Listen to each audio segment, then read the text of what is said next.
सोचिए, क्या होता है जब दुनिया की सबसे बड़ी ताकत बहुत ही कम लोगों की मुट्ठी में कैद हो जाए। इतिहास गवाह है, हमारी पूरी व्यवस्था इसी टॉप डाउन कंट्रोल पर चलती आई है। लेकिन क्या हो अगर टेक्नोलॉजी इस पूरे खेल को ही पलट दे।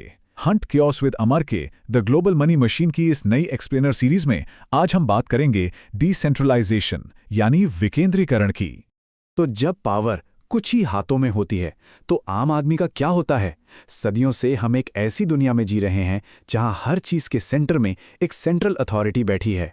लेकिन पिछले कुछ सालों में इस सेंट्रलाइज्ड पावर को हिस्ट्री की सबसे बड़ी चुनौती मिली है। Section 1 the big shift. पिछले एक्सप्लेनर्स में हमने पैसे के इतिहास को समझा था, राइट? अब बारी है उस डिसरप्टिव आइडिया को समझने की जिसे क्रिप्टो करेंसी और ब्लॉकचेन ने पहली बार दुनिया के सामने पेश किया। देखिए, नई दुनिया को समझने से पहले इस पुराने सिस्टम को समझना जरूरी है। सेंट्रलाइजेशन यानी केंद्रीकरण, ये एक ऐसी व्यवस्था है जहां एक अकेली अथॉरिटी पूरे नेटवर्क के नियम तय करती है। जैसे बैंक्स आपके बैंकिंग सिस्टम को कंट्रोल करते हैं, सरकारें आपकी करेंसी कंट्रोल करती हैं और सोशल मीडिया जायंट्स अपने प्लेटफॉर्म्स के रूल्स बनाते हैं। सब कुछ एक ही जगह से, एक ही कंट्रोल रूम से मैनेज होता है। आज के मॉडर्न फाइनेंशियल सिस्टम को आप एक बहुत बड़े इलेक्ट्रॉनिक स्कोरबोर्ड की तरह देख सकते हैं। यहाँ सेंट्रल बैंक्स नया पैसा छापते हैं, सरकारें टैक्स वसूलती हैं और प्राइवेट बैंक्स मार्केट में नया क्रेडिट बनाते हैं। इस पूरी बड़ी सी मशीन में सिर्फ कुछ चुनिंदा संस्थाओं के पास ही सारी लेवरेज और पावर होती है, बाकी सबको बस उनके बनाए नियम मानने पड़ते हैं। अब इन दोनों कॉन्सेप्ट्स को बिल्कुल आमने सामने रखकर देखते हैं। एक तरफ है हमारा पुराना टॉप डाउन कंट्रोल रूम जहां एक अकेला एंटिटी सब कुछ चला रहा है, और दूसरी तरफ एक बिल्कुल नया गेम चेंजिंग कॉन्सेप्ट है जहां पावर किसी एक के पास नहीं बल्कि दुनिया भर में फैले अनेकों पार्टिसिपेंट्स के बीच बटी हुई है। Section 2 the decentralised alternative. तो आखिर इस ताकतवर कंट्रोल रूम का ऑल्टरनेटिव क्या है? यहां एंट्री होती है एक ऐसी अप्रोच की जो इस सिंगल पॉइंट ऑफ कंट्रोल को पूरी तरह से सिस्टम से बाहर करना चाहती है। इसे हम डिसेंट्रलाइजेशन कहते हैं। इसका सीधा सा मतलब है कंट्रोल और डिसीजन मेकिंग को एक नेटवर्क के सभी हिस्सेदारों में बांट देना। इसमें कोई एक बॉस या सुप्रीम संस्था नहीं होती। यानी सच कहूं तो कोई एक इंसान, कोई कॉरपोरेशन या यहां तक कि कोई सरकार अकेले अपने रूल्स नहीं थोप सकती और अचानक से आपके एसेट्स को फ्रीज भी नहीं कर सकती। इसको एक बहुत ही सिंपल सी एनालॉजी से समझते हैं। मान लीजिए कि एक शेयर्ड लेजर या सेंट्रल नोटबुक है जिसे सिर्फ एक सेंट्रल बैंक मेंटेन करता है। डिसेंट्रलाइजेशन में उस एक अकेली नोटबुक की जगह नेटवर्क में शामिल हर एक इंसान के पास उसकी अपनी एक कॉपी होती है।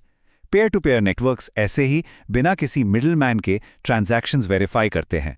अगर कोई फ्रॉड करना भी चाहे तो बाकी की हजारों कॉपीज उसे तुरंत पकड़ लेंगी और रिजेक्ट कर देंगी। अब आप शायद सोच रहे होंगे, आखिर लोगों को इस नए ऑल्टरनेटिव की इतनी जरूरत ही क्यों पड़ रही है? असल में लोग इन बड़ी संस्थाओं पर अपनी डिपेंडेंस कम करना चाहते हैं। इन ओपन सिस्टम्स में ट्रांसपेरेंसी कहीं ज्यादा होती है। इन्हें सेंसर करना या इनमें हेरफेर करना लगभग नामुमकिन है।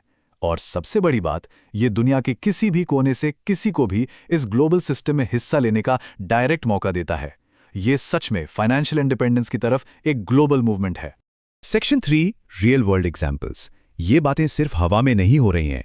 चलिए देखते हैं कि आज के इस मॉडर्न वर्ल्ड में ये ओपन नेटवर्क्स हकीकत में कैसे काम कर रहे हैं।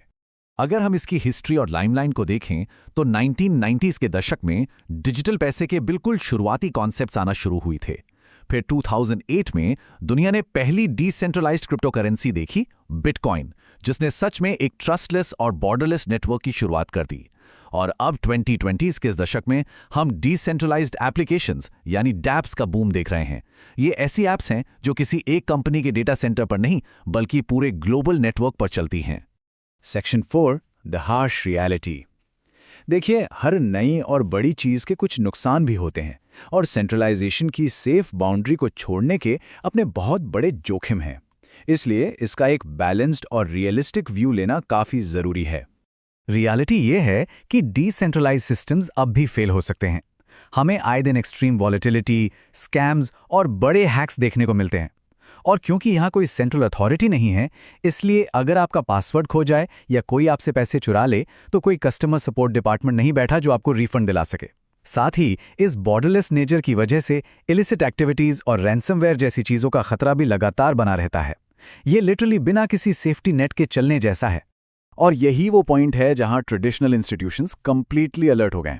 उदाहरण के लिए यूरोपियन सेंट्रल बैंक की इस रिसर्च को ही देख लीजिए।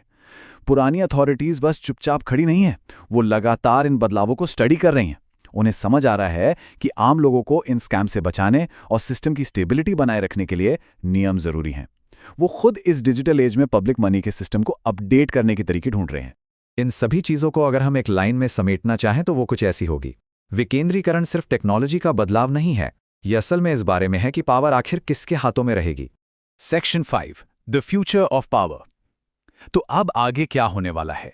सॉवरेन मॉनेटरी सिस्टम्स और इन नए बॉर्डरलेस डिजिटल नेटवर्क्स के बीच आने वाले वक्त का टकराव सच में काफी दिलचस्प होने वाला है। एक बहुत बड़ा सवाल जो हम सबको सोचना चाहिए, क्या डिसेंट्रलाइज्ड सिस्टम्स सच में उन बैंक्स और इंटरमीडियरीज को पूरी तरह रिप्लेस कर सकते हैं जिन्होंने सदियों से हमारी दुनिया की इकोनॉमी को चला कर रखा है? या उससे भी बड़ा सवाल, क्या इंटरनेट आने वाले वक्त में अपनी खुद की एक ऐसी इकोनॉमी खड़ी कर लेगा जहां शायद गवर्नमेंट्स अपनी फाइनेंशियल कंट्रोल पूरी तरह से खो देंगी? ये एक ऐसा प्रश्न है जो आने वाले भविष्य को हिलाकर रख सकता है। अगर इस एक्सप्लेनर ने आपको डिसेंट्रलाइजेशन के इस कॉन्सेप्ट और इसके पीछे के रियल पावर शिफ्ट को समझने में मदद की है, तो इस चर्चा को जरूर लाइक करें। इसे किसी ऐसे दोस्त के साथ शेयर करें जो मनी और टेक्नोलॉजी के फ्यूचर को लेकर हमेशा क्यूरियस रहता है। और चैनल को सब्सक्राइब करना बिल्कुल ना भूलें। The global money machine series के ऐसे ही और डीप एक्सप्लेनर्स के लिए हंट केओस विद अमर पर जरूर आते रहें। आने वाला वक्त शायद उन सिस्टम्स का होगा जिन पर किसी एक का अकेले नियंत्रण ना हो, क्योंकि डिजिटल एज सिर्फ टेक्नोलॉजी को नहीं बदल रहा, ये खुद पावर और शक्ति के मायने बदल रहा है।